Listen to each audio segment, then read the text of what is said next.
Thank you for joining me in this 8th episode of the Keep Your Wings podcast. We continue our journey in Taiwan.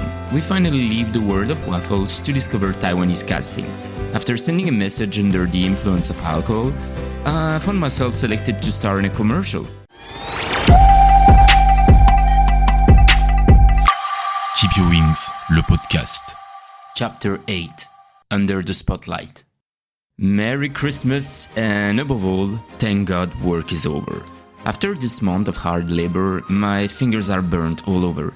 My nails are filled with caramel and my forehead is sweating mixed with fryer smoke. The last day of work ended with taking down the boot and moving all the equipment to the central kitchen. During the drive, I asked Dominic about the future of our collaboration.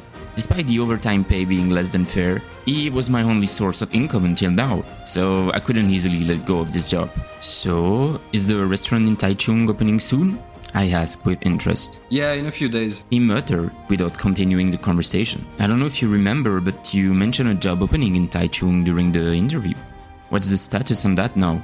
I would like to, but I'm not sure yet. We need to see how the restaurant performs first. After that, you can always prepare some waffle dough when I need it. But it won't be all the time, obviously. Listen, I'll let you know soon. He replied evasively. Resolved, I figure I would probably never hear from Dominic again. Luckily, a few days later, I got a call asking if I wanted to be in a commercial. Back in November, I had taken the advice of a friend and signed up for a modeling agency. The value of foreigners, which had already become apparent over the past 2 months, was also evident in this field. Desperately seeking new faces, new profiles, read white foreigners, modeling agency rarely turned anyone away. Even you get a shot. A friend had joked. What a punch in the gut, thanks. I decided to highlight my uniqueness and draft a passionate cover letter. Dear Sir or Madam, my name is Sebastian. I'm a 29-year-old Belgian looking for an opportunity to work as an actor model. I have 3 years of theater experience, which is giving me confidence and poise. I likely have a profile that doesn't fit the standards you will find at other agencies. My blue eyes and grey hair are my charm, something your other candidates sorely lack. Motivated, reliable, and mature, I also have a solid sense of humor. I hope you noticed. Laughing after writing this letter while half drunk, I decided to send in some photo from a play I had the chance to perform back in 2017. The day after sending my message via Facebook, I received a response inviting me to an interview. I would like to invite you to our studio so I can explain our line of work and take some photos of you. A week later, I arrived at the specified location. Upon arrival, Patty, a young Taiwanese woman, explained the rules of this new job and took some photos of me with instruction. Look at me, more intense with your eyes, unbutton your shirt. I tried not to laugh. I then signed a contract stating what I could and couldn't do, such as not revealing a new product before the ad was officially released or working for a competing agency. Roles that don't require casting are paid less, but even that was already much more than selling waffles and fries, so I only hope for more opportunities. But since signing up in mid-November, I hadn't heard anything from Patty. So my surprise was all the greater when I received a message to shoot the commercial. Of course, I accepted the offer without hesitation. Mike, my roommate, who's used to shooting ads, told me he's making a Killing. with each appearance. After signing several exclusive contracts with big brands and appearing in numerous ads, driving luxury cars, wearing outrageous outfits, or promoting headphones, he has become a go-to for the agency I'm also working with. He loves what he does so much that he even created a Facebook page for his modeling career. His girlfriend, meanwhile, signed a contract with a brand developing Eye Mirror, a smart device that tells you your skin type, where to apply makeup, or to treat sebum issues. Fascinating stuff. A few days later, I found myself in front of the building where the commercial would be filmed. I took the elevator to the 10th floor. It was total chaos. Technicians were running everywhere, agents were shouting for their protégé, and the big boss was strutting around with a megaphone. It was easy to spot the people who were already used to the circus. Real jerks.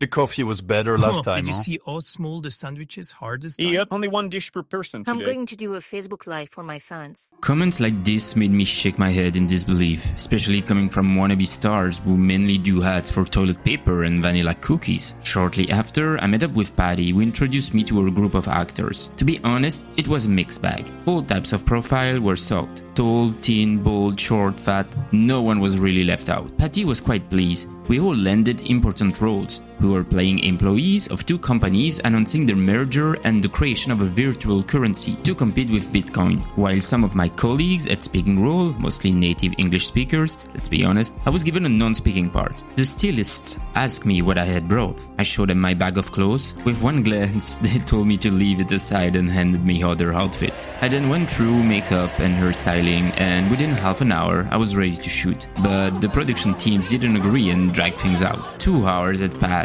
and still hadn't done anything except golden chocolate cake.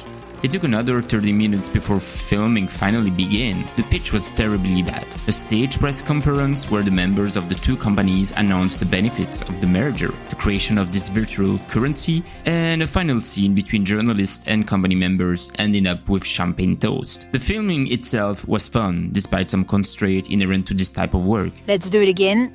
Take 24. For walking down a hallway, delightful. The funniest part was that my fellow actors and I had fake identities. Identities that, according to the script and company guidelines, were part of the marketing strategy. Photos were taken to be added to a website announcing this event.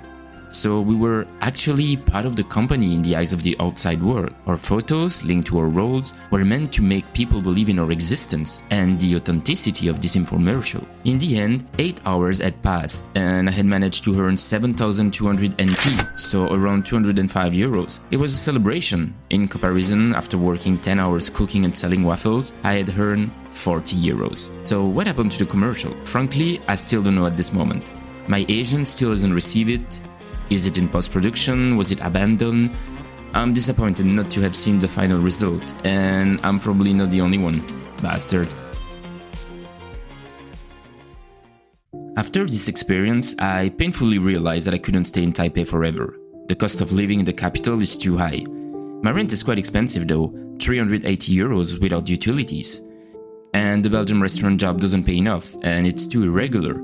These factors made it impossible for me to stay there. I said goodbye to my closest friend and left my share apartment. Before that, I had one more person to see to announce my decision. Fiona remained impassive. After I explained my desire to head east to continue my journey, she didn't know what to say. I understand, she whispered softly. I could sense a hint of sadness in her voice. I think she was already quite attached to me. Looking back, I realized it had only been 2 months since we started seeing each other. But most Taiwanese women like Fiona are very romantic and are looking for Prince Charming. I think she hoped I would abandon my plans to stay with her. We parted with a final bitter kiss.